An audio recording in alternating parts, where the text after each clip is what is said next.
할렐루야로 마중하시기 바랍니다. 할렐루야! 할렐루야! 할렐루야! 네, 참으로 반갑습니다. 오늘 드디어 기다리던 단비가 지금 내리고 있습니다. 올라오면서 비가 온다고는 했는데 오는 길에 비를 만나니까 너무 기쁜 것 같아요. 오늘 송해 단비가 내리는 것처럼 우리 이 말씀을 통해서 하나님의 은혜를 함께 나누시기를 주님으로 부탁드립니다. 기도하겠습니다. 하나님 은혜를 참으로 감사합니다. 하나님과 함께하는 복된 자들을 이곳에 부르시고 말씀을 통해서 우리 인생에 정말 필요하고 이루어야 될 일들을 깨닫게 하셔서 하나님이 기뻐하시는 일들을 감당할 수 있도록 우리 인생을 인도하실 것을 믿습니다. 오늘도 우리에게 주어진 이 말씀이 우리 인생에 가장 기억된 것들로 세워지게 하시고 인생의 우리의 삶의 목표가 무엇인지를 바로 깨달아서 그를 감당해내는 하나님에게 허락하신 복을 누리게 하여 주시옵소서. 기억된 하나님의 종들을 세우셨사오니 이 종들이 행하는 모든 일들 위에 하나님의 영광만이 나타나게 하여 주시옵소서. 하나님 우리에게 명령하셨던 일들이 있습니다. 그 말씀의 사역에 우리를 세우셨사오니 온전한 자로 그것을 이룰 수 있도록 역사하여 주시옵소서. 말씀의 은혜를 이 시간 허락하시고 말씀의 능력이 이 시간 세워지게 역사하여 주시옵소서. 함께 하심 믿고 감사드리며 예수님의 이름으로 기도하옵나이다. 아멘. 네, 오늘 새벽부터 지금 움직였는데 오늘 새벽에 대전 홀리클럽 조찬기류가 있어서 그 새벽에 거기 가서 이제 예배를 먼저 드리고 왔습니다. 그곳에 가면 많은 목사님, 장로님들이 계십니다. 오늘 한 40분 정도가 나오셨더라고요. 40분 정도 나왔는데 거기에서 제가 제일 막내입니다. 거기 계신 분들 평균 나이가 72세. 평균 나이가 70. 그러니까 그 홀리클럽이 생긴 지가 벌써 20년이 넘어요. 이번에 9월 11일 날 20주년 기념 행사를 합니다. 그러니까 그분들 보면서 제가 느낀 게 뭐냐면, 아, 그렇구나. 그 오랜 세월 동안 그 사역을 감당하시면서 하셨던 일들을 정리를 이번에 이렇게 좀 해보니까, 야, 정말 많은 일들을 감당해내셨더라고요. 그 대전에 많은 일들, 그러니까 성령의 역사들이라고 나타나는 일들이 보면 그 홀리클럽이 주관이 돼서 이루었던 일들, 지금도 이루어지고 있는 일들, 또 열매로 맺혀졌던 일들이, 결실이 됐던 일들이 많이 이루어지고 있습니다. 또 거기서 파생된 것들이 뭐냐면 횃불에도 거기서 나왔고요. 대전 횃불에. 그 다음에 성시운동본부도 그 홀리클럽에서 분리가 돼서 나온 거예요. 그러니까 아, 정말 많은 일들이 이루어졌구나. 그걸 보면서 그래, 시작이 중요하다. 작게 시작을 했지만 지금은 아주 큰 일들을 이루고 오늘 본문에 씨 뿌린 자의 비유처럼 그분들이 뿌려놨던 것들이 지금 결실을 맺어서 30배, 60배, 100배 아니 더 많은 결실을 맺고 있다는 것을 제가 눈으로 오늘 보고 왔습니다. 그래서 오늘 본문을 통해서 내가 아 그렇구나. 하나님은 우리에게 정말 원하는 것이 무엇인가. 하나님이 이 비유를 통해서 우리에게 어떤 일들을 감당해내려고 우리에게 이 말씀을 주셨을까를 생각해 보니까 우리가 열매 맺는 것, 우리가 바라보는 일들, 우리가 이 말씀 사역을 하면서 보여진 일들을 그것을 우리에게 증거할 수 있도록, 그것을 또 누릴 수 있도록 이 말씀을 우리에게 주어진 것이 아닌가 생각합니다. 하나님이 주셨던 이 말씀 가운데 비유가 뭐예요? 여러분, 비유는 어떻게 하려고 하는 예수님께서 비유를 들어주셨죠? 가장 쉽게 설명하는. 비유가 절대 어려운 것이 아닙니다. 비유풀이요. 아니, 비유풀이라는 그 말, 용어 자체가 사실은 어폐가 있는 거죠. 예수님이 뭐예요? 우리가 정말 잘 이해할 수 있도록 가장 쉽게 설명한 것이 비유입니다. 왜냐하면 그 당시에 삶을 살아가는 그 백성들의 삶을 통해서 이게 너희들이 하나님이 너희들에게 하시는 말씀이야 라고 설명하는 거예요. 근데 오늘날 우리가 비유를 들으면 어떻게 되죠? 비유에는 뭔가 심오한 것이 있을 거야. 너무 어렵게 생각한다는 데 문제가 있습니다. 그래서 아니 비유를 풀어야 될 이유가 뭐가 있습니까? 오늘 예수님이 어떻게 하셨어요? 이 비유를 말씀하신 후에 어떻게 하셨어요? 비유를 해석해 주셨어요. 그러니까 비유는 그렇게 어려운 것이 아닙니다. 하나님의 말씀을 들을 때 우리가 야 이게 어렵구나 라고 생각하면 한없이 어렵습니다. 그러나 우리에게 뭘 주셨어요? 성령의 감동을 통해서 깨닫게 하시고 이 말씀이 우리 안에서 깨달아지는 역사를 주셨습니다. 그러면 비유를 우리가 딱 듣게 되면 뭐냐면 벌써 우리 안에는 하나님을 알고 예수님을 아는 우리들에게는 이 비유가 해석되어지는 능력이 다 하나님께서 허락하셨습니다. 그러니까 어렵게 생각하지 마십시오.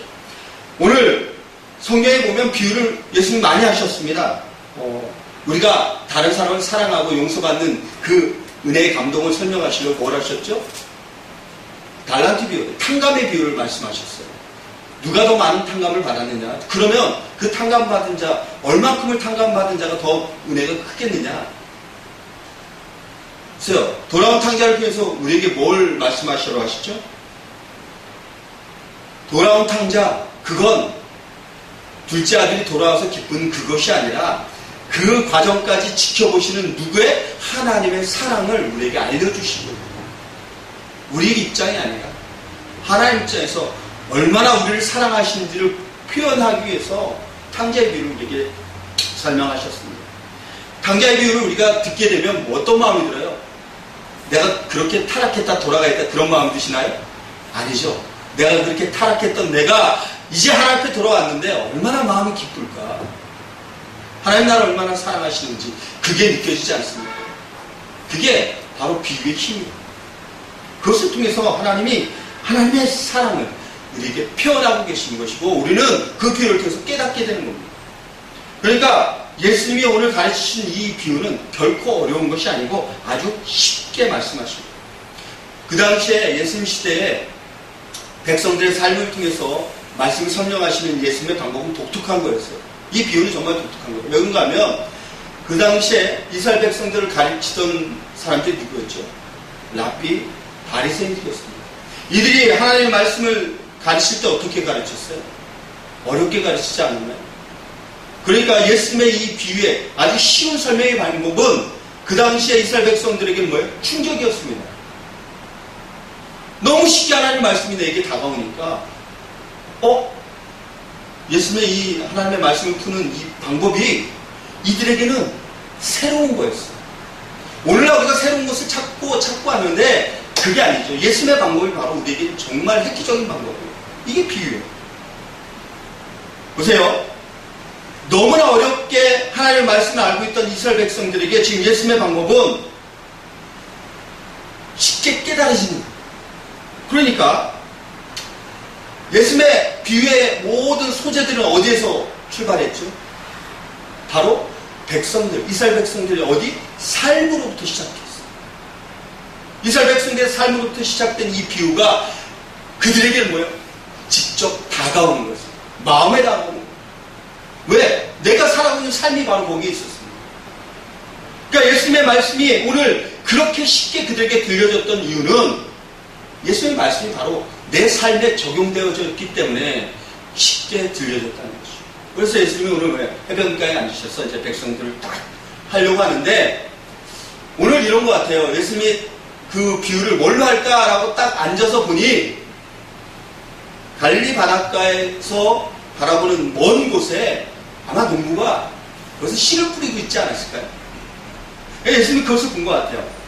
그래서 그 먼 곳에 씨 뿌린 자의 모습을 보고 오늘 이 비유를 하지 않았을까 저는 생각합니다. 이건 제 생각입니다.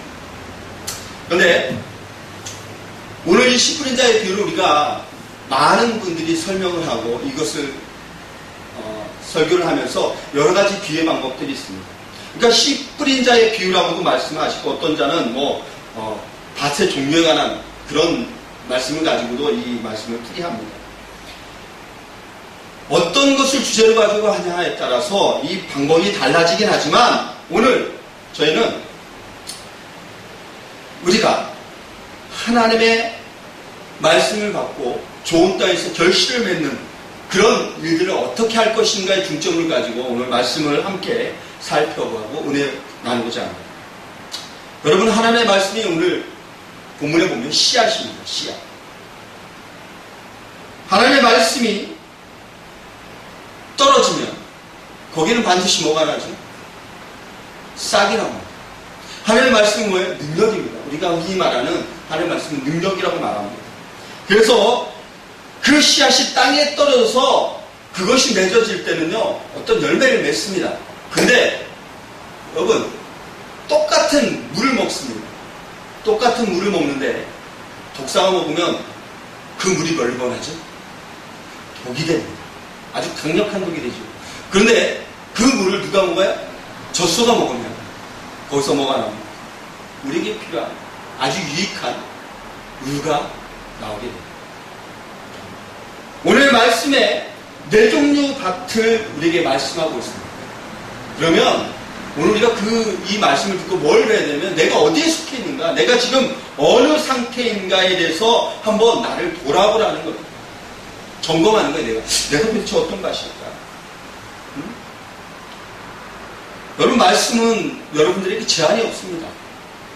비가 떨어질 때 얘는 착한 애니까 많이 주고 얘는 못된 애니까 조금 주고 제한 두지 않습니다. 비가 내릴 땐 똑같이 내리죠. 같은 지역에 있을 때 다른 게 맞습니다. 여러분, 하나님의 은혜도 마찬가지입니다. 하나님의 은혜도 동등하게 함께 내려줍니다. 그럼 하나님의 은혜가 지금 여기 있는 여러분들에게 똑같이, 저에게도 똑같이 내려집니다. 그런데 분명히 하나님의 말씀이 은혜가 떨어질 때 차이가 납니다. 왜 차이가 날까요? 왜 하나님의 말씀이 똑같이 우리에게 주어지는데 왜 그 은혜의 차이가 날까? 그건 간단하죠. 뭐 때문에? 받는 내 자신, 내 마음, 그것을 어떻게 받아들이느냐, 그거에 따라서 하나님의 은혜가 차이가 나게 됩니다. 마음을 닫고 하나님의 말씀을 들으면 하나님의 말씀이 아무리 그에게 은혜를 주려고 해도 은혜가 주어지지 않습니다. 닫혀있기 때문에. 그래서 오늘 본문 말씀이 10절에 뭐라고 했어요? 그랬습니다. 귀 있는 자는 들으라 라고 말씀하셨어요. 그러니까 마음을 열어서 좀 들어라. 우리가 하나님의 말씀을 들을 때, 주님의 말씀을 들을 때 마음의 문을 좀 열고 들으면 하나님의 말씀을 우리 안에 들었을 때 그것이 은혜로 녹아내는 역사가 나타난다는 거예요. 오늘날 우리가 농사 짓는 방법을 이렇게 씹는 자에 비유하는데, 우리가 지금 이 농사 짓는 방법과 예전에 예수님 시대에 농사 짓던 방법은 전혀 다릅니다. 예수님 시대에 농사 짓던 방법은 이런 거예요. 우리는 어떻게 하죠? 밭을 먼저 싹 갈고 고랑을 이고 거기에 씨를 뿌리거나 아니면 모종을 해서 그것을 파종하는 방법을 우리는 씁니다. 근데 예수님 시대 때는 어떻게 했어요? 그 당시 팔레스타인 지역은 그냥 씨를 뿌려 놓습니다. 그 다음에 때가 되면 어떻게 하죠? 그걸 그냥 갈아 엎습니다. 그러다 보니까 씨를 뿌리면 어때는 돌짝밭에도 있고 어때는 길가에 떨어질 수도 있는 거예요. 더러는 돌밭, 더러는 옥토가 되기도 합니다. 그래서 돌밭이라고 말하는 이곳에서 씨가 떨어지면 여기는 흙이 아주 얇죠. 깊지가 않습니다. 그러니까 이걸 엎어도 깊게 들어가지 못합니다. 그러니까 뿌리가 내리면 어떻게 될까요? 바로 마르는 그런 일들이 일어나게 됩니다. 그러면 우리가 오늘 본문에 나와 있는 이 밭의 종류에 대해서 한번 생각해 보겠습니다. 밭의 종류가 뭐가 있죠? 오늘 첫 번째 밭, 길가밭이 있습니다. 씨를 뿌렸는데 이게 길가밭이라는, 길가에 떨어졌다고 합니다. 길가는 뭐죠? 사람들의 왕래가 잦은 그 길에 가죠. 사람들이 많이 밟으면 그 땅은 아주 단단해집니다. 그러니까 씨를 막 뿌려놓으니까 사람들이 밟고 지나갔던 그곳에 씨가 떨어지면 씨가 갈아엎을 수가 없죠. 들어갈 수가 없어요. 씨는 뿌려졌지만 씨가 들어가서 그곳에서 맺힐 수가 없는 거예요. 그러니까 그곳에 뭐예요? 그 쓰여진 씨는 새가 와서 그 씨를 쪼아먹습니다. 그것을 오늘 예수님 해석하실 때 뭐라고요? 그 씨가 뿌렸을 때 악한 것이 와서 어떻게 한다고요? 그 씨를 먹어버린다고 합니다. 그러니까 우리 마음밭이 길가밭이 되면 하나님의 말씀이 아무리 들어왔을지라도 그 하나님의 말씀이 그 안에 은혜로 다가오지 않아요. 이거 어떻게 돼요? 악이 와서 그냥 훑어가는 거죠. 싹 훑어가는 거죠. 근데 왜 우리가 길가밭이 되느냐? 길가에 되는 원인이 있어요. 그 원인은 우리가 세상적인 것들로 우리 마음이 굳어져 있는 겁니다. 세상적인 것들이 뭐죠? 우리가 배운 지식들, 우리가 배운 경험, 우리가 했던 모든 일들, 또 사상들.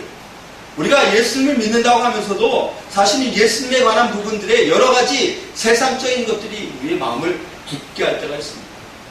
그 굳은 마음에는 하나님의 마음에 이 씨앗이 떨어질지라도 내가 갖고 있는 편견, 내가 갖고 있는 이 생각들로 인해서 예수님의 말씀이 들어갈 공간이 없게 되는 거죠. 굳어져 있습니다. 그 당시에 예수님의 말씀을 갖지 않는 가장 대표적인 인물들이 누구였어요? 바리새인들이었습니다. 바리새인들은 어땠습니까? 예수님의 말씀을 아예 들으려고 하지 않았습니다. 예수님의 말씀이 그들에게 주어지면 그것을 좀 귀담아 들을 그런 마음의 자세가 안 됐습니다. 왜 그럴까요? 이 바리새인들은 뭐가 있었어요? 특별한 의식이 있었잖아요. 우리는 예수님의 말씀을 듣는 것이 아니라 우리에게 주어진 율법과 하나님이 우리에게 허락하신 일들, 내가 행해야 될 그런 일들이 예수님의 말씀을 가로막고 있는 거예요. 그러니까 바리새인들은 아무리 들어도 예수님이 결코 은혜가 되지 않아요. 도리어 어떤 마음을 들죠? 예수님의 말씀이 야, 저걸 어떻게 저렇게 해석하지? 나랑 달라. 그러니까 예수님의 말씀이 어떻게 들리냐면 암호처럼 들립니다. 암호. 전혀 풀리지 않는 암호. 저걸 어떻게 저렇게 해석할 수 있어? 라고 말합니다. 자기들과 전혀 다른 그런 말씀을 듣는 거라고 말합니다. 그러니까 이게 그 당시 어떤 마음이냐면 이 제자들도 그런 마음이에요. 이 제자들이 10절 이후에 예수님이 이 비유를 딱 하니까 뭐라고 그러죠? 아니 예수님 이게 너무 어렵네요. 이걸 어떻게 풀어야 되죠? 우리가 못 알아듣겠습니다. 라고 말합니다. 그래서 예수님이 그거를 뭐라고 그러죠? 13절에 이렇게 말씀하십니다. 그러므로 내가 저에게 비유로 말하기는 저희가 보아도 보지 못하며 들어도 듣지 못하고 깨닫지 못하게 하는. 그러니까 바리새인들의 마음은 세상적인 것들이 있기 때문에 예수님의 말씀이 들어와도 깨달음이 없는 거예요. 근데 만약에 예수님의 비유가 그 모든 것을 버린 우리들의 마음에 들어온다면 은혜로운 거잖아요. 근데 이들에게는 그것이 결코 은혜로우지 못하는 거예요. 이 쉬운 설명이 그들에게는 쉬운 것이 아니라 더 어렵게 그들의 귀에 들리기 시작합니다. 여러분 10분인 자의 비유가 어렵습니까?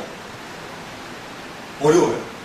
아니 씨를 뿌렸는데 길가밭에 나고 돌짝밭에 들어가고 그것이 옥토에 가면 아니 열매 많이 맺는다. 그러니까 너희는 어떤 상태냐?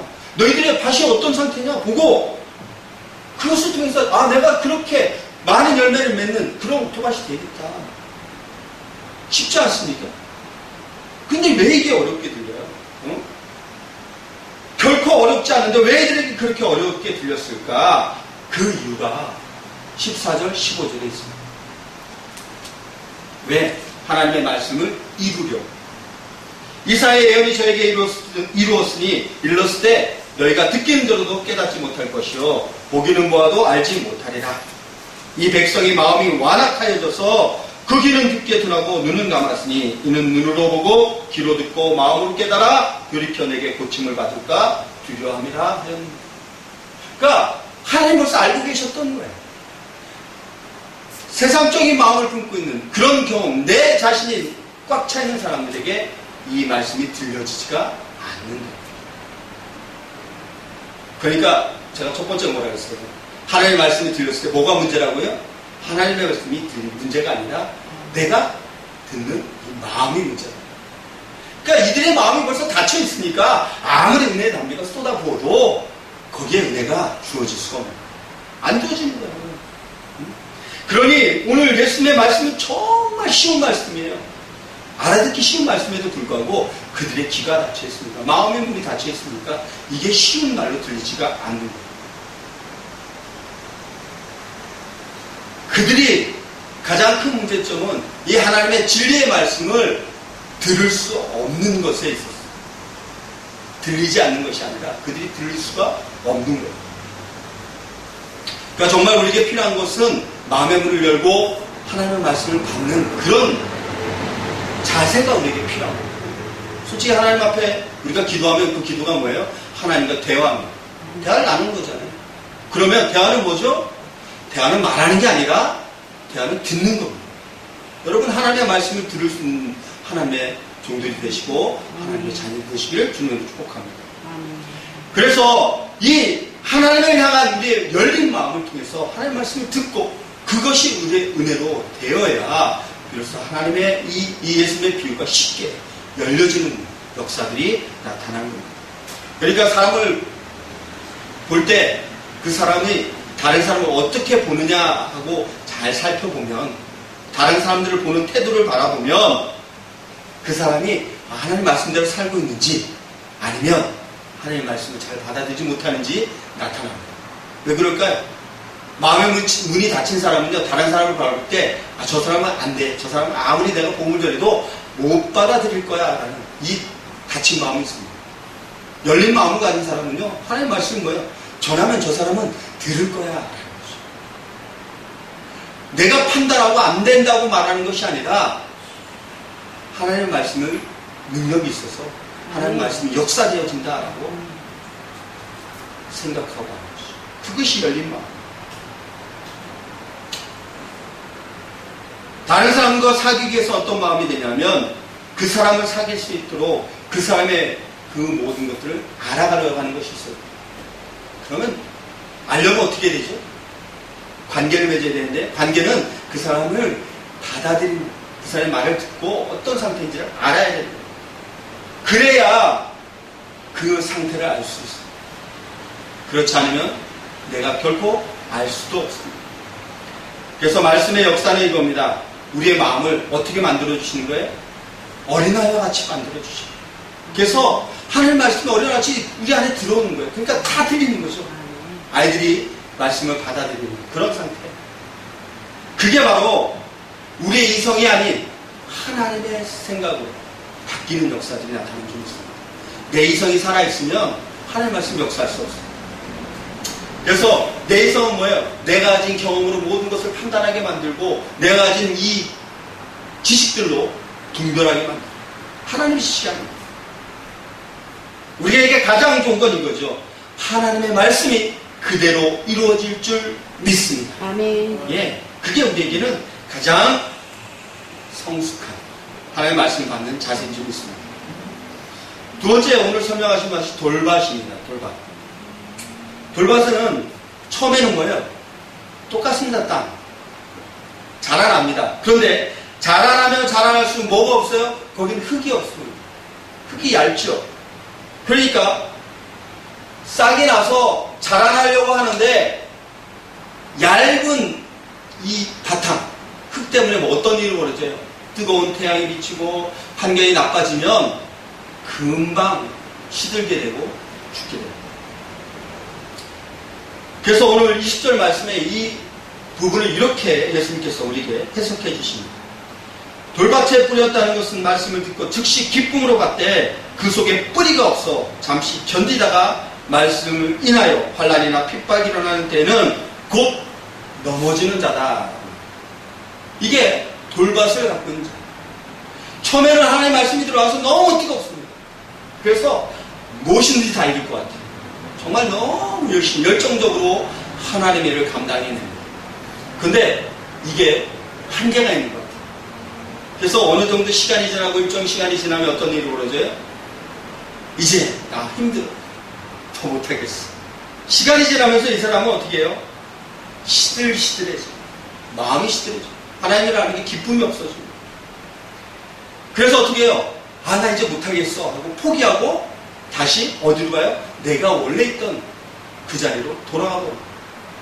이게 돌밭을 가진 그 마음을 지닌 자의 모습입니다. 그러니까 그 돌밭을 지닌 자는 옛 모습을 벗어버리지 못하는 자. 다시 옛 모습으로 돌아가는 자.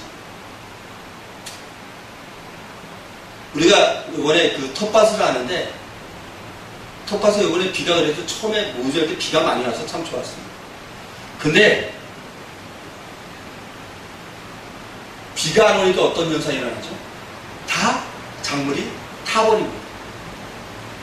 죽어요. 근데 살아남는 게 있습니다. 뭐가 살아남을까요? 어떤 것들이 살아남을까요? 보니까 똑같은데도 불구하고요. 어떤 건 죽고 어떤 건 살아남아요. 그럼 어떤 일이냐면 뿌리를 깊숙이 내린 것들. 그런 것들은 살아남습니다. 근데 뿌리가 깊이 안 들어가고 얇게 있으면 얘는 살지 못해요. 금방 죽어버려요. 그러니까 뿌리를 깊숙이 내렸다는 건 그만큼 뭐예요? 깊은 곳에서 물을 빨아들일 수 있다는 거예요. 은혜의 깊이가 다른 거예요. 왜 은혜의 깊이가 다를까요? 환경이 안 돼요. 환경이 달라요. 여러분, 우리가 은혜의 깊이를 알려면 어떤 때 그 사람의 은혜의 깊이가 드러나는지 아십니까? 평상시에는 똑같습니다. 그 사람의 은혜의 깊이가 저 사람은 은혜도 있고 저 사람은 정말 신앙생활 잘하는 것 같아요. 그런데 어느 때 그 사람의 신앙의 깊이가 드러나냐면 환란이 왔을 때, 환경이 나빠졌을 때, 고난이 왔을 때, 그러면 그분의 신앙의 뿌리가 어디까지 있는지 드러나게 됩니다. 그래서 사실 환란이 오면 우리의 신앙을 점검할 수 있는 아주 복된 기회인 줄 믿습니다. 그것이 하나님이 어떻게 하는 거예요? 환란이 부족할 때 깊은 뿌리를 내릴 수 있도록 우리에게 또 성숙시켜주는 하나님의 은혜입니다. 그래서 가뭄이 깊으면 깊을수록 뿌리는 어떻게 되는 거죠? 더 깊이 박히는 거예요. 그래서 성경에 시냇가에 심긴 나무가 뿌리를 깊이 내린다는 건 뭐냐면 시냇가에 심긴 나무들은 뿌리를 깊이 내리지 않아도 물을 빨아먹을 수 있습니다. 하나님 은혜 가운데 살 수 있어요. 근데 시내로부터 멀리 떨어진 나무들은 어떻게 되죠? 깊이 뿌리를 내려야 그 물을 빨 수 있습니다. 하나님의 은혜를 체험하는 건 내가 환난 가운데 하나님과 함께하는 그 경험들을 통해서 더 깊이 하나님을 의지하고 하나님을 신뢰하며 나가는 그것들이 쌓이는 거예요. 그게 뿌리를 깊이 내리는 거예요. 만약 그런 뿌리들이 깊이 내리지 못하면 환란이 닥칠 때마다 우리는 다 어떻게 하는 거예요? 넘어지는 거예요. 이게 돌밭의 뿌리입니다. 그래서 여러분, 환란이 오면 그 환란에 의해서 넘어지지 마십시오. 그것을 이겨내시면 하나님이 어떻게 하는 거예요? 뿌리를 더 깊이 내리고 여러분의 신앙을 더 성숙해서 하나님을 더 의지하고 하나님의 은혜와 사랑이 그 삶을 지배하도록 하나님께서 만들어주신 줄 믿습니다. 그래서 문제는 우리의 신앙을 더 뿌리 깊게 내리는 하나님의 사랑이다라는 거죠. 문제를 주지 않으면 우리가 뿌리 내는데 심각한 문제가 발생할 수 있습니다. 아니, 문제가 없으니까 그냥 편안하게 살아가니까 그냥 하나님이 함께 하시는구나라고 생각할 수 있습니다. 그래서 신앙의 뿌리를 더 깊이 내릴 수 있는 여러분들이 되시려면 환란을 통해서 내가 더 하나님 사랑을 체험하시고 내 안에 있는 이 돌 뿌리들을 제거하는 자들이 되셔야 될 줄 믿습니다. 그러면 하나님께서 여러분들을 향한 하나님의 사랑을 더 우리에게 깊은 은혜 가운데로 인도하셔서 승리하도록 만들어주실 줄 믿습니다. 돌밭은 또 그 마음속에 뭐가 있냐면요, 상처들을 갖고 있는 거예요. 우리는 다 뭐예요? 온전한 심령들이 아니죠. 상처들이 다 있습니다. 어떤 분은 심각한 우울증도 있고 어떤 분은 심각한 배신을 통해서 그것이 분노도 있고 또 그것 때문에 씻을 수 없는 상처도 갖게 됩니다. 이제 오면서도 아내와 이제 그런 이야기를 나눈 것이 있습니다. 우리가 받았던 상처에 관한 부분들 어떻게 그것을 치유할까? 이제 여전히 지금도 그 상처는 치유되지 않습니다. 그런데 그 상처들이요, 처음에는 그냥 그게 평상시에는 모릅니다. 나타나지 않습니다. 근데 그게 언제 나타나죠? 그런 상처들이 언제 나타나냐면 그 상황에 비슷한 상황이 되면 그의 상처들이 또 나타나게 됩니다. 근데 사실 이 상처가 나타날 때요, 하나님 은혜로 그 상처들을 깨지 않으면, 그것을 이겨내지 않으면 넘어지는 거예요. 근데 그 상처들이 한 번 하고 없어지느냐? 그렇지 않습니다. 계속 우리 안에서 나타납니다. 나타날 때마다 우리가 그것을 이길 수 있는 것은 뭐냐? 하나님이 그 사랑을 통해서 그 상처들을 이기도록 힘을 주셨기 때문에, 뿌리가 깊어졌기 때문에. 돌밭을 제거하라는 건 돌멩이가 아예 없는 것이 아니라 돌멩이가 있을 때마다 골라낼 수 있는 능력을 우리에게 주십니다. 그래서 어떤 분들은요, 그런 환경이 되면 어떻게 반응하시죠? 반응이 여러 가지가 있습니다. 똑같은 환경이 됐을 때 그 환경에 반응하는 방법. 어떤 분은 신경질적인 거예요. 너무나 신경질이에요. 내가 왜 또 그렇게 돼? 다시 그렇게 하라고? 난 못해. 이런 반응을 보입니다. 또 어떤 반응이 있죠? 공격적인 반응이 있습니다. 그런 상황이 되면 공격합니다. 이게 더 심각해지면 어떤 일이 벌어지냐면 자기 자신을 상하는 그런 일들도 일어나게 됩니다. 이게 참 심각한 문제입니다. 우리나라에 지금 이것 때문에 아주 심각한 문제들이 일어나고 있죠. 다른 사람들로 인한 그 상처를 치유하지 못해서 우리 사회가 지금 심각한 아주 그런 일들이 일어나고 있습니다. 또 우리나라는 그것도 한이 많은 민족이라고 이야기하잖아요. 다른 사람부터 받은 그 상처 때문에. 그게 치유되지 않아서 있는 폐해들이 너무나 많이 있습니다. 그래서 하나님이 하시는 일을 뭐냐면 그런 상처받은 마음들, 그런 굳은 우리 이 바위덩어리 같은 마음들을 어떻게 하라고요? 굳어진 마음을 풀어내시는 그런 마음들이 있다면, 그런 바위덩어리들이 있다면 그 마음을 어떻게 하라고요? 아까 내려놓고 풀어놓으라고. 방법은 간단합니다. 그렇게 굳은 마음을 어디에? 하나님 말씀 앞에. 하나님 말씀 앞에 내어놓으면 하나님 말씀 그것을 어떻게 한다고? 깨놓으시고 바위덩어리를 깨는 거예요. 바위덩어리를 깨는 거예요. 그래서 하나님의 말씀을 어떻게 하는 거예요? 우리를 즐겁게 하고 우리 길을 기쁘게 하는 그런 것이 아닙니다. 우리 심령을 어떻게 해요? 깨트리는 거예요. 그래서 성경은 뭐예요? 하나님의 말씀이 우리 심령을 깬다고 말합니다. 예레미야 23장 29절 말씀이 이거죠. 나 여호와가 말하노니 내 말이 불같지 아니하냐? 반석을 쳐서 부러뜨리는 방망이 같지 아니하냐? 하나님의 말씀은 우리 안에 있는 이 무거운 바위덩어리 같은 것들 어떻게 한다고요? 하나님의 말씀이 깨트려 주십니다. 그 깨트려짐을 통해서 우리가 하나님 앞에 온전하게 뿌리를 내는 자들이 되는 줄을 믿습니다. 우리가 진정으로 거듭나는 것, 하나님의 말씀이 내 안에 들어와서 나를 치고 회개할 때 이루어지는 일들이 바로 돌밭이 사라집니다. 제가 예수 믿으면서 충격적인 말이 뭐냐면 회개하라, 천국이 가까이 왔습니다. 이게 내 인생, 내 삶에 보면 이게 충격이죠. 난 예수님만 믿으면, 내가 예수 믿어서 그대로만 살면 아무런 문제 없는 줄 알았어. 근데 아니에요. 내가 안에 있던 이 모든 죄를 회개하지 않으면 천국 백성으로서 하나님과 함께 하는 심각한 문제가 생기기 시작합니다. 오늘 그게 본문의 비유의 말씀입니다. 그래서 어떻게 하는 거예요? 우리가 아버지 앞에 나올 때 회개하고 통곡함으로 내 마음을 깨트리고 나와서 내 중심으로 내 마음을 내려놓음으로 말미암아 하나님 우리에게 주신 은혜로 오늘 30배, 60배, 100배 열매를 맺는 그런 복된 인생이 되는 줄 믿습니다. 오늘 세 번째 맛이 있습니다. 세 번째는 뭐예요? 가시떨기 맛입니다. 가시떨기 맛. 자, 가시떨기 밭은 뭐예요? 이 가시떨기가 자랐다는 건 이 밭은 그래도 밭으로의 역할을 감당하고 있다는 거예요. 저희들이 요새 텃밭을 하고 있습니다.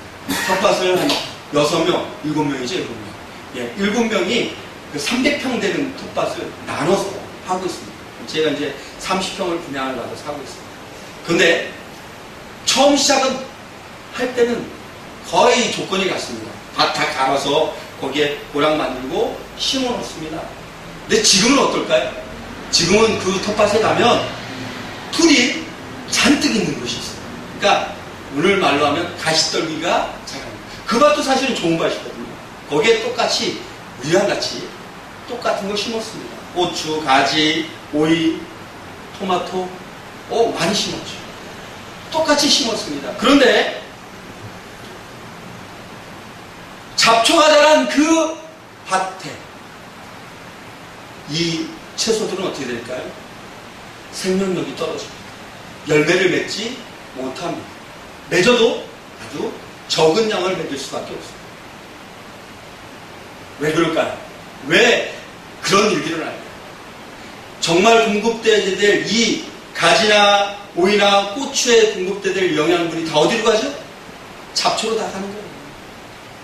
다 뺏겨버리니까 열매를 맺을 수가 없습니다. 그래서 그 양분을 다 빼앗긴 이 식물은 어떻게 되는 거죠? 말라 죽게 됩니다. 오늘 그래서 22절에 말씀하십니다. 22절에 이 가시밭길에 떨어진 그 씨앗이 죽게 되는 이유는 뭐냐? 다른 것에 다 뺏긴다. 그 다른 것이 무엇이냐? 세상 염려와 물질의 유혹.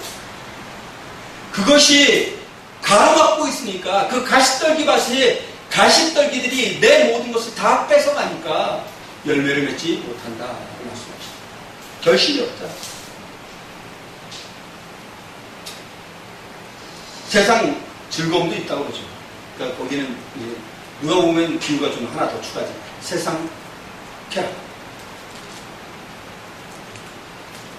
내 염려, 세상 염려, 물질의 유혹, 세상 쾌락, 여기에 공통점이 있습니다. 어떤 공통점이 있을까요? 이것들은 우리의 마음에 뭘 뺏어가요? 에너지를 뺏어가요. 우리가 거기에 마음을 뺏기면 우리의 중심이 그쪽으로 이동되어집니다. 그래서 예수님을 향한 우리의 이 마음이 그쪽으로 향해서 온전히 가야 될 부분들을 어떻게 하는 거예요? 뺏어가는 거예요. 그래서 이곳에 빠진 사람들은 관심이 예수님한테 있는 것이 아니라 세상으로 가는 거예요. 우리 아들이 요즘 엄청나게 혼나고 있습니다. 우리 아들 늦둥이 아들이 있는데 우리 늦둥이 아들이 자기의 마음을 뺏긴 것이 있습니다. 거기 한번 빠지면 이 말 잘 들지 않아요. 그게 뭐냐? 요즘에 태블릿 PC를 통해서 하는 그런 게 있어요. 그러니까 애가 그것을 한번 하면 그 재미가 다른 것을 하지 못하도록 그 마음을 붙들고 뺏어갑니다. 그러다 보니까 부모의 말이 잘 들리지 않아요. 이거 해라 해도 그 말을 잘 듣지 않습니다. 결국 어떻게 하죠? 그 뺏긴 마음을 다시 돌려오기 위해서 강력한 일들이 그 아이에게 주어집니다. 그만큼 어렵습니다. 그만큼 뺏긴 마음을 돌려온다는 건 쉬운 일이 아닙니다.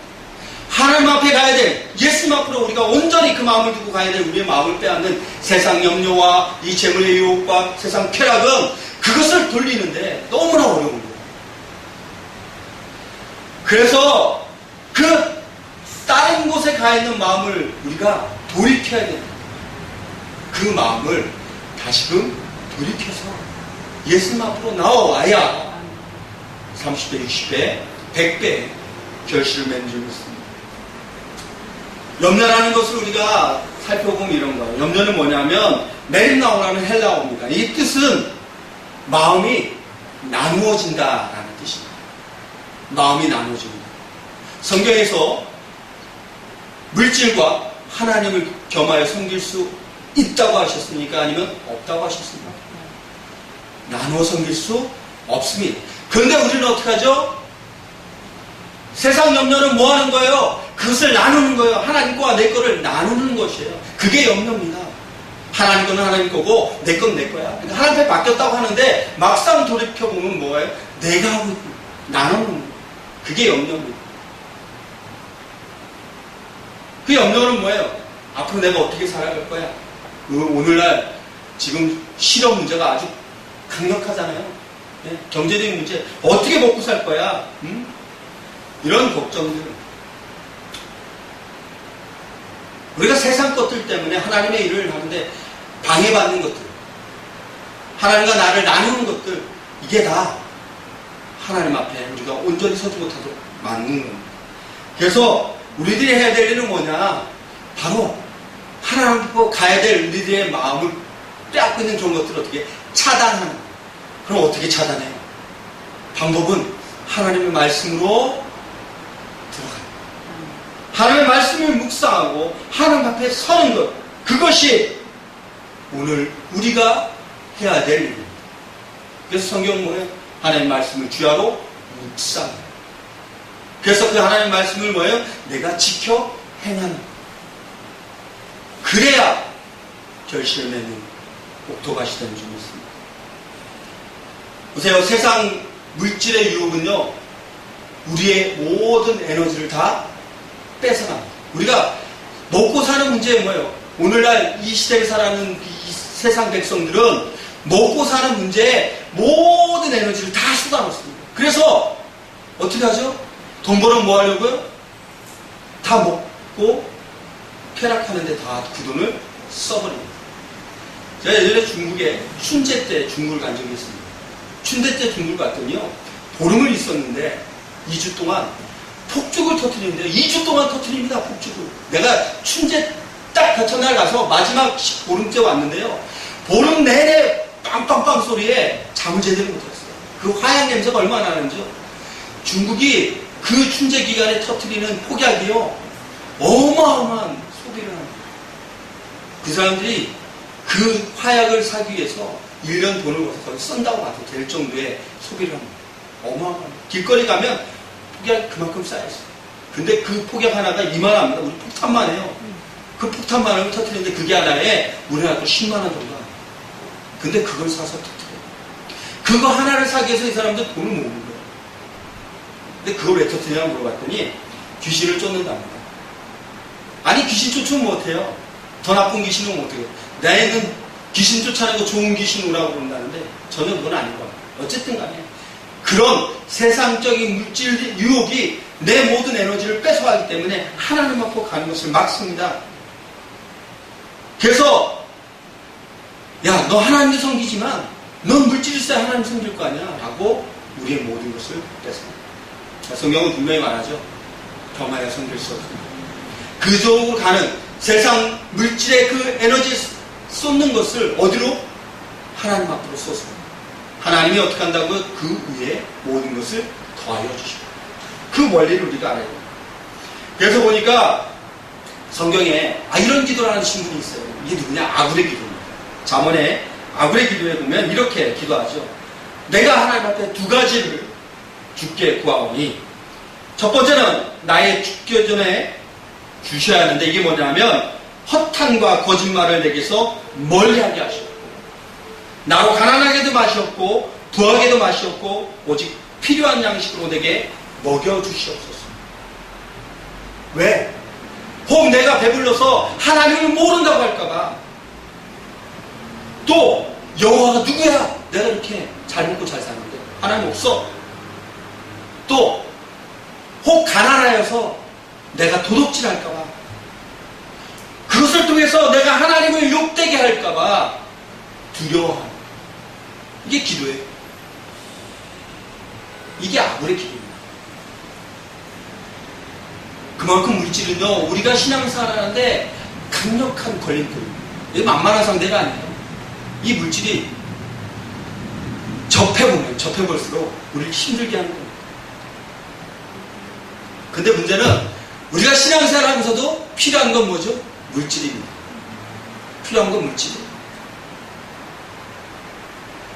우리가 자존심 상할 때가 언제예요? 너 예수 믿으면 잘 먹고 잘 살아야지. 너 예수 믿으면 왜 그래? 형편이 왜 그래? 예수 믿는다면서 복 받았다며? 그럼 가족들한테 가면 그런 말들을 들을 때 사실 전도하기가 상당히 어렵다는 얘기를 많이 합니다. 왜? 자존심 상하잖아요.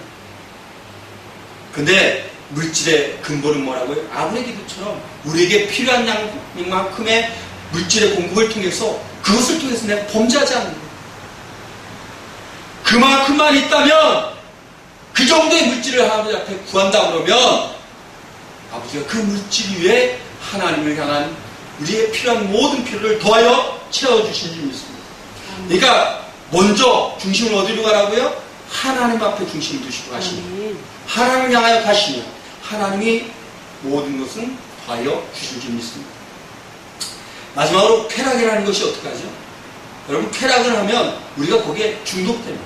빠져버립니다. 쾌락을 끊어낸다는 건 너무나 어려운 일입니다.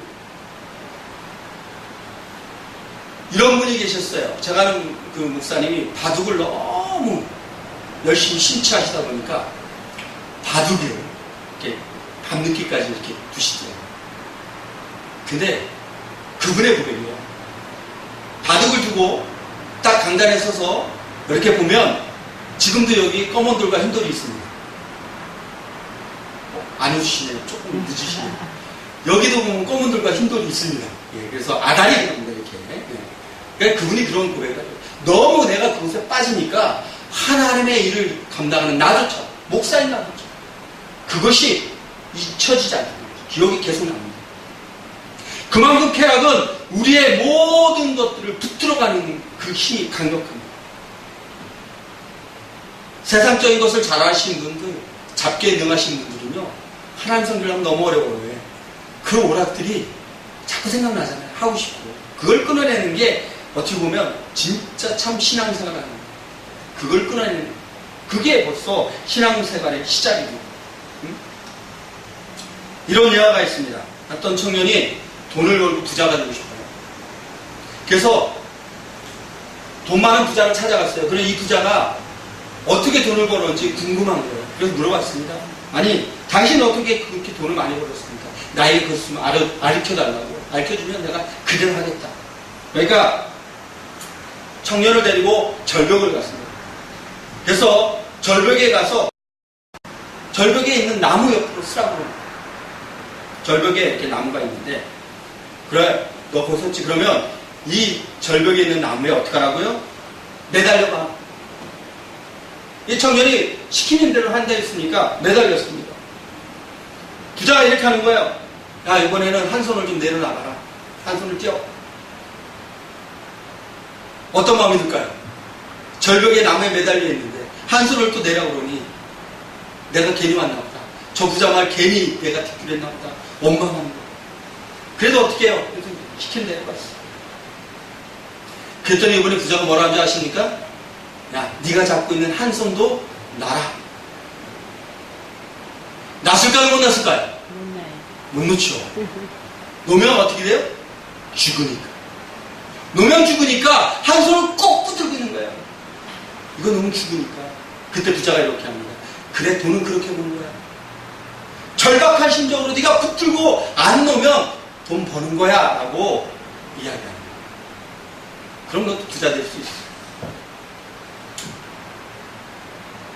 우리는 신앙생활을 하는 하나님의 자녀들이고 예수님의 제자들이고 예수님을 따르는 그리스도인들입니다. 그러면 이 부자가 되는 이 비결, 세상적인 방법 말고 정말 신앙으로서 우리는 어떤 걸 해야 되냐면 예수님을 꼭 붙드시면 돼요. 아멘. 예수님을 붙드셔야 돼요. 다른 거 하지 말고요. 예수님만 붙드시면 됩니다. 절대 놓지 마세요. 아멘. 놓지 않으시면 어떻게 할까요? 예수님만 온전히 의지하면 모든 책임은 누가 지신다고요? 네, 하나님 주시죠. 아멘. 주님이 여러분들의 삶을 복되게 하셔서 아멘. 오늘 본문의 말씀처럼 많은 열매를 맺게 해줄 줄 믿습니다. 아멘. 그게 우리의 즐거움이 돼야 되고 그것이 우리의 삶이 돼야 될 줄 믿습니다. 네, 그런 게 예수님의 양식이 뭐였죠? 예수님의 양식이 있었습니다. 세상적인 양식 말고 예수님이 드시는 양식이 있다고 성경이 말하고 있습니다. 그게 뭐예요? 사마리아 여인을 만났습니다. 이 사마리아에서 배고팠잖아요. 예수님 쉬고 싶으셨잖아요. 그때 물길로 온 사마리아 여인을 만나서 배 안 고프세요? 그러니까 뭐라죠? 나는 양식은 다른 게 또 있다. 그게 뭐냐? 나를 보내신 이의 뜻을 행하며 그 일을 온전히 이루는 것, 그것이 나의 양식이다. 하나님의 뜻을 따르고 그것을 이뤄내는 것, 그게 내 양식이에요. 하나님의 말씀이에요. 결국 우리에게도 하나님의 말씀이 오늘 떨어지는 그 양식에 씨앗이 이렇게 떨어지는 거예요. 그래서 마지막에 뭐라고 하죠? 너희는 좋은 땅에 씨앗을 뿌리라고 하죠. 좋은 땅에 씨앗을 사실 뿌리는 게 아니죠. 하나님이 뿌려주시는 건데 우리가 좋은 땅이 되어 있는 거죠. 그래서 좋은 땅에 떨어지니까 그 씨앗이 어떻게 해요? 30배, 60배, 100배의 열매를 맺고 있습니다. 여러분, 오늘날 쌀 한 톨이 몇 개의 쌀톨을 생산해내는지 혹시 아십니까? 최대 850개를 만듭니다. 그럼 보십시오. 30배, 60배, 100배가 아니라 몇 배? 850배. 어마어마한 거 아닙니까? 하나님의 이 축복의 방법은 우리 생활 주변 가운데 지금 살아 역사하고 있습니다. 우리 그거 보고 있어요. 그런데 그 하나님의 축복의 그것들을 바라보고 있음에도 불구하고 오늘 이 귀의 말씀을 듣고도 깨닫지 못합니다. 그게 뭐냐면 우리가 옥토밭이 돼야 되는데 그것이 안 됩니다. 내 안에 있는 모든 건 내놓지 못하니까 세상적인 것들이 나를 붙들고 있으니까. 그래서 예수님께서 좋은 땅에 씨를 뿌리기 위해서 설명하신 것이 오늘 23절 말씀입니다. 뭐라고요? 말씀을 듣고 깨닫는 자. 이게 정말 중요한 거예요. 말씀을 듣고 깨닫는 자. 그게 좋은 땅인 거죠. 누가복음 8장 15절에도 말씀하십니다. 착하고 좋은 마음으로 말씀을 듣고 지켜 인내로 결실하는 자. 결국 뭐예요? 지금도 마찬가지 아닙니까? 말씀을 우리가 듣고 깨닫는 자가 옥토밭이에요. 여러분, 우리 인생의 복은 다른 게 아닙니다. 인생의 복은 하나님의 말씀을 들으면 깨달아지는 것이 복이고요. 그 말씀을 지켜내는 것이 복입니다. 이루어지는 것이에요. 그래서 우리에게 해야 될 일은 뭐냐면 하나님의 말씀이 어떻게 하라고요? 전념하라고. 하나님의 말씀을 붙드십시오. 그 말씀에 순종하십시오. 하나님의 말씀을 듣고 그것을 이루기 위해서 우리의 모든 것을 드리는 자들이 되시기를 주님으로 축복합니다. 아멘. 그러면 풍성한 결실을 맺는다 말이에요. 누가복음 15장에 뭐라고 그러죠? 포도나무 비유를 통해서 우리가 어디에 있어야 된다고요? 붙어 있어야 돼요. 붙어 있어야 돼요. 응? 예수님은 포도나무에 우리는 가지니까 가지는 붙어 있어야 합니다. 포도나무 가지가 좋은 열매를 맺는 방법, 비결이 뭐라고요? 붙어 있으면 돼요. 붙어 있으면 좋은 열매를 맺어요. 떨어지는 열매를 맺고자 해도 맺을 수가 없습니다. 요한복음에도 말씀하시죠. 요한복음 15장에도 똑같이 말씀하시죠. 나는 포도나무에 되는 가지니 저가 내 안에, 내가 저 안에 있으면 이 사람은 가시를 많이 맺나니 나를 떠나서는 너희가 아무것도 할 수 없느니라. 붙어 있으시길 주님으로 축복합니다. 우리에게 문제가 있는데 이 문제는 생명의 길을 걸어가야 될 우리들이 그 생명의 길을 따라가지 않아요. 생명의 길로만 걸어가면 그게 복된 길입니다. 우리 안에 뭐가 있다고요? 욕심이 있습니다. 세상적인 것을 쫓는 그런 마음들이 있습니다. 우리는 너무 급하게 하나님의 일을 이루려고 합니다.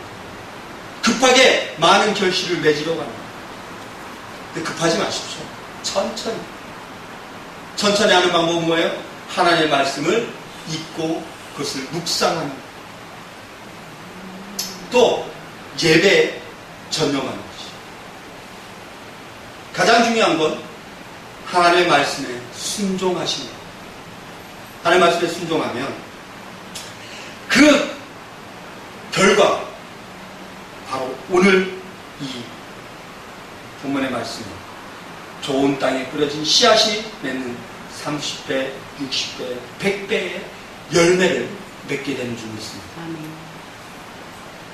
오늘 본문의 말씀이 우리가 30배, 60배, 100배의 결실을 맺는 좋은 땅, 그것이 주된 포인트이기도 하지만 그것을 말씀하신 예수님의 가장 큰 주제는 사랑하는 여러분들 향하여 격려의 말씀을 주시는 거예요. 힘내라고.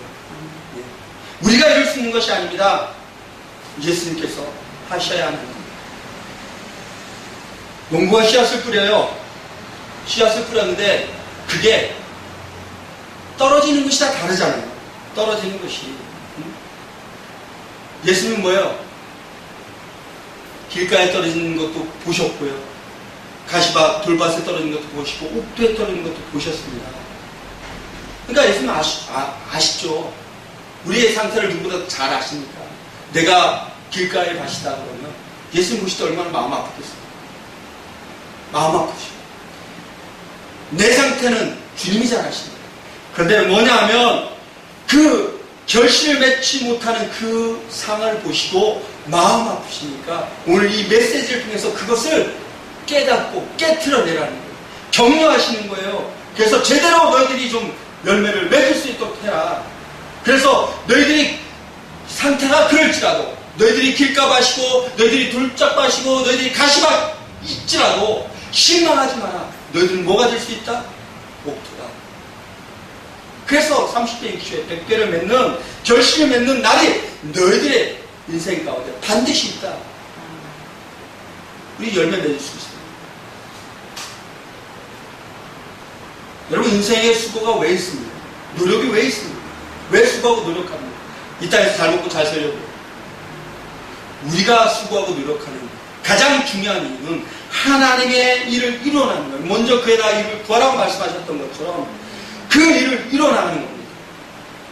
그래서 그 일이 지금 현재 이루어지지 않았다고 실망하지 말라는 거예요. 실망하지 말라는 거예요. 언젠가는 어떻게 한다고요? 너희들이 그것을 이룰 날이 이룰 것이다. 예수님이 그것을 말씀하는 것이다. 그래서 우리가 지난 모든 날들을 돌아보면서 우리가 했던 모든 수고와 노력을 주님이 아신다고 말씀하셨어요. 우리가 안다. 내가 안다. 네가 해도 그냥 떨어진 것이 아니다. 내 수고와 노력을 내가 다 안다라고 주님이 말씀하시죠.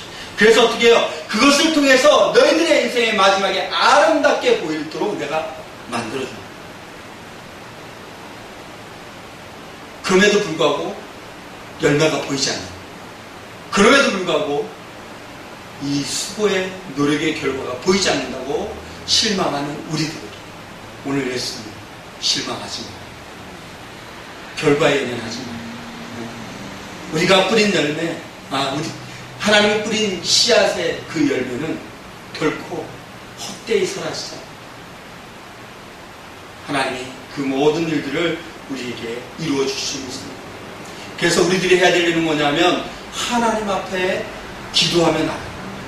기도하고 하나님의 말씀이 들려지는 대로 순종하고 그 일을 이루어나가는 것, 그것이 우리들이 해야 될 일입니다. 그래서 성경의 결론이 이거죠. 신앙생활, 우리가 믿음의 생활을 하는데 가장 중요한 건 뭐냐?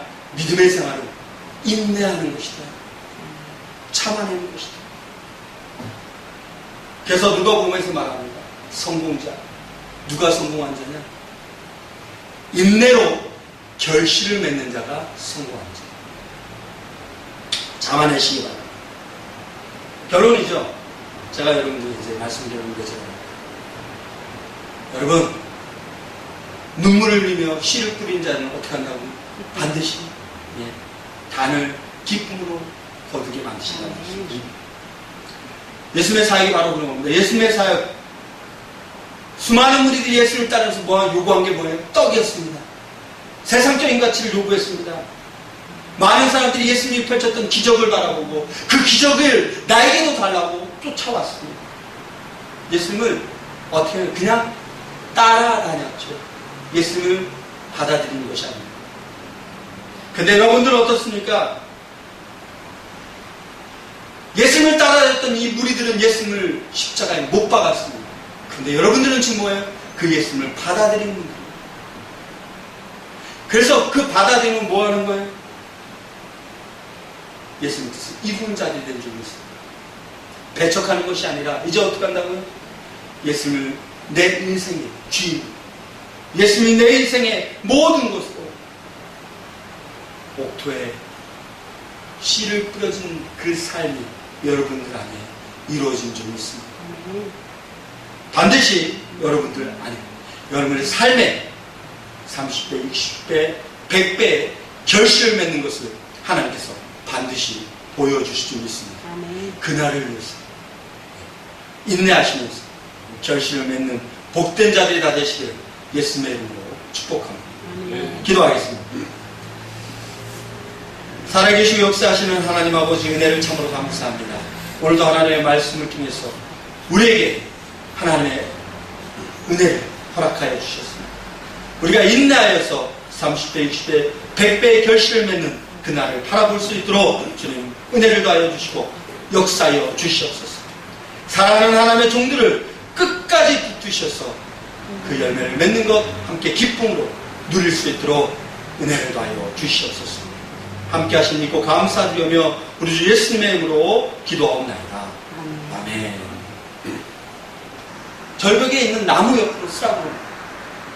절벽에 이렇게 나무가 있는데, 그래, 너 벗었지? 그러면 이 절벽에 있는 나무에 어떻게 하라고요? 매달려봐. 이 청년이 시키는 대로 한다 했으니까 매달렸습니다. 부자가 이렇게 하는 거예요. 야, 이번에는 한 손을 좀 내려놔봐라. 한 손을 띄워. 어떤 마음이 들까요? 절벽에 나무에 매달려 있는데 한 손을 또 내라 그러니 내가 괜히 왔나 보다. 저 부자 말 괜히 내가 듣기로 했나 보다. 원망하는 거예요. 그래도 어떻게 해요? 그래서 시키는 대로 갔어. 그랬더니 이번에 부자가 뭐라 하는지 아십니까? 야, 네가 잡고 있는 한 손도 놔라. 놨을까요? 못 놨을까요? 못 놓죠. 놓으면 어떻게 돼요? 죽으니까. 놓으면 죽으니까 한 손을 꼭 붙들고 있는 거예요. 이거 너무 죽으니까. 그때 부자가 이렇게 합니다. 그래, 돈은 그렇게 버는 거야. 절박한 심정으로 네가 붙들고 안 놓으면 돈 버는 거야 라고 이야기합니다. 그럼 너 부자 될 수 있어. 우리는 신앙생활을 하는 하나님의 자녀이고 예수님의 제자이고 예수님을 따르는 그리스도인들입니다. 그러면 이 부자가 되는 이 비결, 세상적인 방법 말고 정말 신앙으로서 우리는 어떤 걸 해야 되냐면 예수님을 꼭 붙으시면 돼요. 아멘. 예수님을 붙으셔야 돼요. 다른 거 하지 말고요. 예수님만 붙으시면 됩니다. 절대 놓지 마세요. 아멘. 놓지 않으시면 어떻게 할까요? 예수님만 온전히 의지하면 모든 책임은 누가 지신다고요?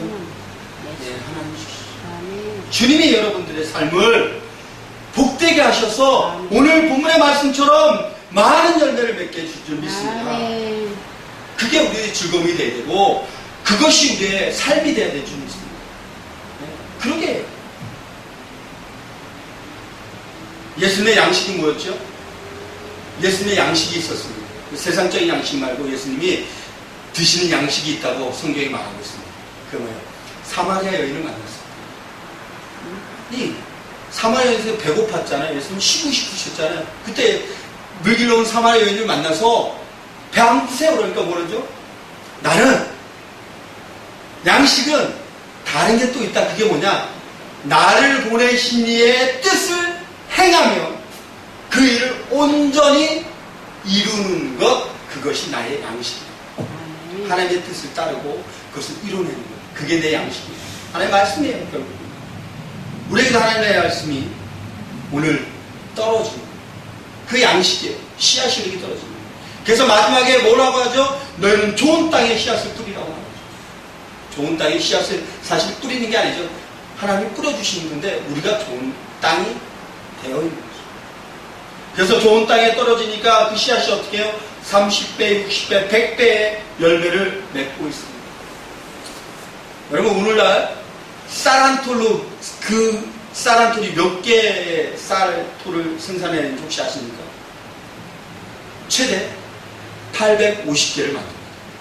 그럼 보십시오. 30배, 60배, 100배가 아니라 몇 배? 850배. 어마어마한 거 아닙니까? 하나님의 이 축복의 방법은 우리 생활 주변 가운데 지금 살아 역사하고 있습니다. 우리 그거 보고 있어요. 그런데 그 하나님의 축복의 그것들을 바라보고 있음에도 불구하고 오늘 이 귀의 말씀을 듣고도 깨닫지 못합니다. 그게 뭐냐면 우리가 옥토밭이 돼야 되는데 그것이 안 됩니다. 내 안에 있는 모든 건 내놓지 못하니까 세상적인 것들이 나를 붙들고 있으니까. 그래서 예수님께서 좋은 땅에 씨를 뿌리기 위해서 설명하신 것이 오늘 23절 말씀입니다. 뭐라고요? 말씀을 듣고 깨닫는 자. 이게 정말 중요한 거예요. 말씀을 듣고 깨닫는 자. 그게 좋은 땅인 거죠. 누가복음 8장 15절에도 말씀하십니다. 착하고 좋은 마음으로 말씀을 듣고 지켜 인내로 결실하는 자. 결국 뭐예요? 지금도 마찬가지 아닙니까? 말씀을 우리가 듣고 깨닫는 자가 옥토밭입니다. 여러분, 우리 인생의 복은 다른 게 아닙니다. 인생의 복은 하나님의 말씀을 들으면 깨달아지는 것이 복이고요. 그 말씀을 지켜내는 것이 복입니다. 이루어지는 거죠. 그래서 우리에게 해야 될 일은 뭐냐면 하나님 말씀이 어떻게 하라고요? 전념하라고. 하나님 말씀에 붙으십시오. 그 말씀에 순종하십시오. 하나님의 말씀을 듣고 그것을 이루기 위해서 우리의 모든 것을 드리는 자들이 되시기를 주님을 축복합니다. 아멘. 그러면 풍성한 결실을 맺는다 말이에요. 누가복음 15장에 뭐라고 그러죠? 포도나무 비유를 통해서 우리가 어디에 있어야 된다고요? 붙어 있어야 돼요. 붙어 있어야 돼요. 응? 예수님은 포도나무예요. 우리는 가지니까 가지는 붙어 있어야 합니다. 포도나무 가지가 좋은 열매를 맺는 방법, 비결이 뭐라고요? 붙어 있으면 됩니다. 붙어 있으면 좋은 열매를 맺어요. 떨어지면 열매를 맺고자 해도 맺을 수가 없습니다. 요한복음에도 말씀하시죠. 요한복음 15장에도 똑같이 말씀하시죠. 나는 포도나무에 매는 가지니 저가 내 안에, 내가 저 안에 있으면 이 사람은 가시를 많이 맺나니 나를 떠나서는 너희가 아무것도 할 수 없느니라. 붙어 있으시길 주님을 축복합니다. 우리에게 문제가 있는데 이 문제는 생명의 길을 걸어가야 될 우리들이 그 생명의 길을 따라가지 않아요. 생명의 길로만 걸어가면 그게 복된 길입니다. 우리 안에 뭐가 있다고요? 욕심이 있습니다. 세상적인 것을 쫓는 그런 마음들이 있습니다. 우리는 너무 급하게 하나님의 일을 이루려고 합니다. 급하게 많은 결실을 맺으려고 합니다. 근데 급하지 마십시오. 천천히 하는 방법은 뭐예요? 하나님의 말씀을 읽고 그것을 묵상합니다. 또 예배에 전념하는 것이죠. 가장 중요한 건 하나님의 말씀에 순종하십니다. 하나님의 말씀에 순종하면 그 결과 바로 오늘 이 본문의 말씀입니다. 좋은 땅에 뿌려진 씨앗이 맺는 30배, 60배, 100배의 열매를 맺게 되는 줄 믿습니다. 오늘 본문의 말씀이 우리가 30배, 60배, 100배의 결실을 맺는 좋은 땅, 그것이 주된 포인트이긴 하지만 그것을 말씀하신 예수님의 가장 큰 주제는 사랑하는 여러분들을 향하여 격려의 말씀을 주시는 거예요. 힘내라고. 우리가 이룰 수 있는 것이 아닙니다. 예수님께서 하셔야 하는 겁니다. 농부가 씨앗을 뿌려요.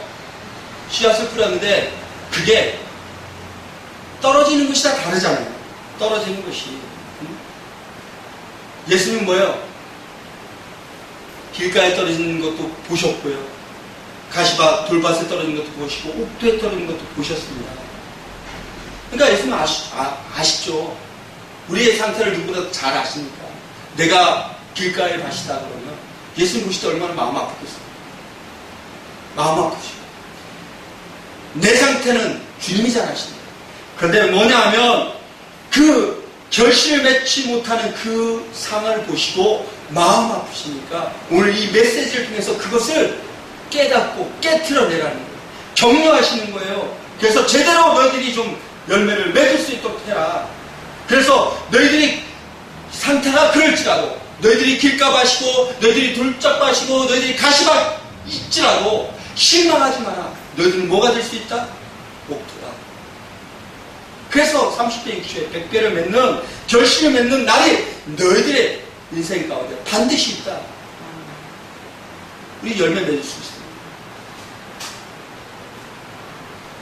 여러분 인생의 수고가 왜 있습니까? 노력이 왜 있습니까? 왜 수고하고 노력합니까? 이 땅에서 잘 먹고 잘 살려고요. 우리가 수고하고 노력하는 가장 중요한 이유는 하나님의 일을 이뤄나는 거예요. 먼저 그의 나라 일을 구하라고 말씀하셨던 것처럼 그 일을 이뤄나가는 겁니다. 그래서 그 일이 지금 현재 이루어지지 않았다고 실망하지 말라는 거예요. 실망하지 말라는 거예요. 언젠가는 어떻게 한다고요? 너희들이 그것을 이룰 날이 이룰 것이다. 예수님이 그것을 말씀하는 것입니다. 그래서 우리가 지난 모든 날들을 돌아보면서 우리가 했던 모든 수고와 노력을 주님이 아신다고 말씀하셨어요. 우리가 안다. 내가 안다. 네가 한 거 그냥 떨어진 것이 아니다. 내 수고와 노력을 내가 다 안다라고 주님이 말씀하시죠. 그래서 어떻게 해요? 그것을 통해서 너희들의 인생의 마지막에 아름답게 보이도록 내가 만들어줍니다. 그럼에도 불구하고 열매가 보이지 않는, 그럼에도 불구하고 이 수고의 노력의 결과가 보이지 않는다고 실망하는 우리들에게 오늘 예수님 실망하지 마요. 결과에 연연하지 마요. 우리가 뿌린 열매, 하나님이 뿌린 씨앗의 그 열매는 결코 헛되이 사라지지 않아요. 하나님이 그 모든 일들을 우리에게 이루어 주시고 있습니다. 그래서 우리들이 해야 될 일은 뭐냐면 하나님 앞에 기도하며 나가요. 기도하고 하나님의 말씀이 들려지는 대로 순종하고 그 일을 이루어나가는 것, 그것이 우리들이 해야 될 일입니다. 그래서 성경의 결론이 이거죠. 신앙생활, 우리가 믿음의 생활을 하는데 가장 중요한 건 뭐냐? 믿음의 생활은 인내하는 것이다. 참아내는 것이다.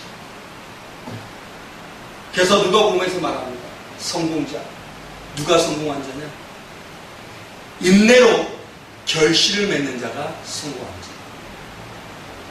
참아내시기 바랍니다. 결론이죠. 제가 여러분들 이제 말씀드리는 거죠. 여러분, 눈물을 흘리며 씨를 뿌린 자는 어떻게 한다고? 반드시 단을 기쁨으로 거두게 만드신다고.